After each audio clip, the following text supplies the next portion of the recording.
And all right, let's talk about Super Nintendo World.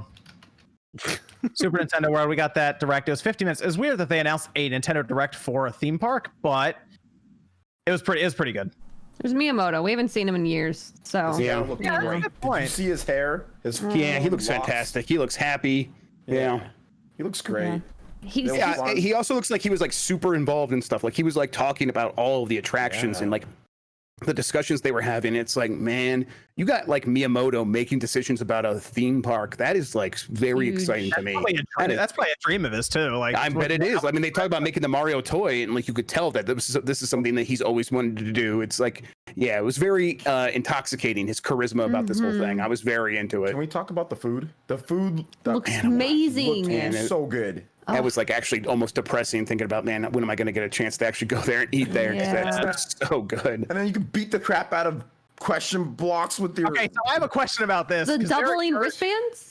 They're encouraging people to go around and punch these blocks. I am curious how resilient these blocks are, because they're going to get punched thousands of times like a day easily. I bet they last really long in Japan, and I bet the American versions last a day each, and you have to replace it each day. Yeah. The Japanese people they're going to be like, Yeah, lightly. they're going to be like, hey guys, watch this. Vlog style. You're gonna break your bracelet then. And I was gonna Mortal Kombat uppercut one of these things. Oh yeah, no, everything they were showing, I was like, it looks like something right out of Mario, like the Mario universe. It was so cool to see that in person. And he's going down the warp pipe, and they have like the lights kind of trailing through the walls and all of this, and going underground. They have him going between the bricks. It's just everything was visually impressive, but they didn't show it as much as I thought they would in it. No, they're leaving a lot up to kind of like for us to figure out later on, and it's pretty exciting. Like. Spoilers, right? Yeah, definitely. I mean, even just the go-kart ride, like as someone who went to Universal so many times growing up, like even just seeing the way that they've like kind of orientated the different attractions is still very Universal-esque, but it's like as a kid, I always dreamed that Nintendo, would have like its own theme park. And I feel like this is like obviously the next best thing that we're going to get, but it's everything that we haven't seen and like the secrets that they're hiding. And I feel like Nintendo's done pretty well with secrets. So I'm really apparently that roller coaster that they were mentioning when he was kind of was walking through like Bowser's Castle kind of thing, right? Apparently he said they've been in development with that for 6 years now.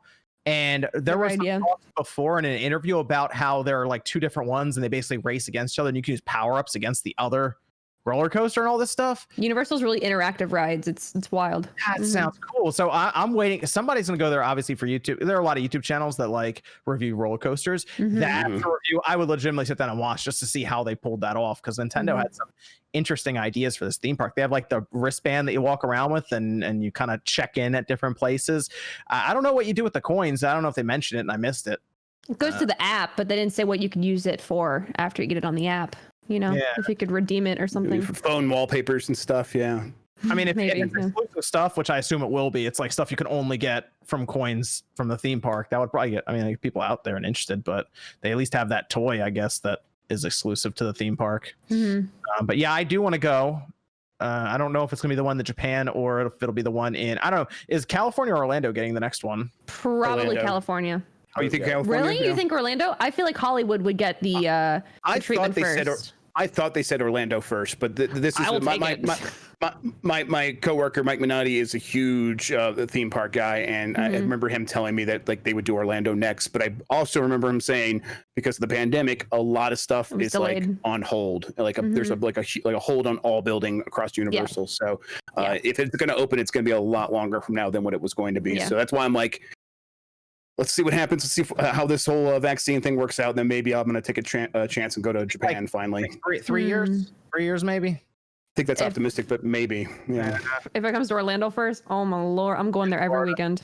Every weekend. Like I said before, I will actually step over the line for Florida to go to this theme park. Have fun. Yes, I will. I will. Well, I'll fly. I have an extra gator in the back. I'll let you.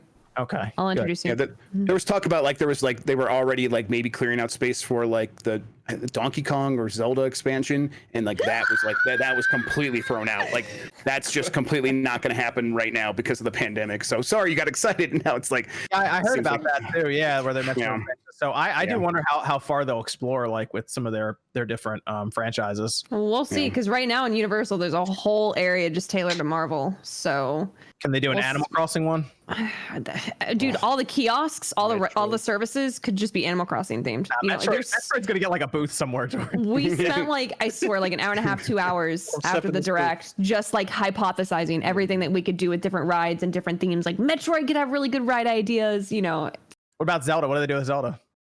We were talking about Zelda. Wouldn't it be cool if you had, remember in Twilight Princess, you could go down Zora's River and shoot the jars with your bomb arrows? Yeah, that'd be cool. That would be super cool. Yeah. It could be a lazy river, or it could be like a simulated one. Yeah, they can do that with Do they have like a big master sword in the middle where you go to try to pull it out of like the that would have to be an attraction, dude. I mean, come on. Miyamoto, Aonuma-san, they're always doing that at presentations. Like, no actually does it. I don't know. I wonder what you would get from that. Or they just have it kind of out of reach, but you see it. It's like part of that. That'd be cool. Sean, what'd you think of that? Of the theme park Nintendo has? That looks dope as shit. Right? it looks cool. The underground part was like awesome. The only thing is, they're gonna have to limit like the amount of people in there. Also, it'll be like sardines walking through that shit, and you won't be able to really. A3, man. It's gonna be like A3 every year. The way they line up in there. That's when you bring a shank.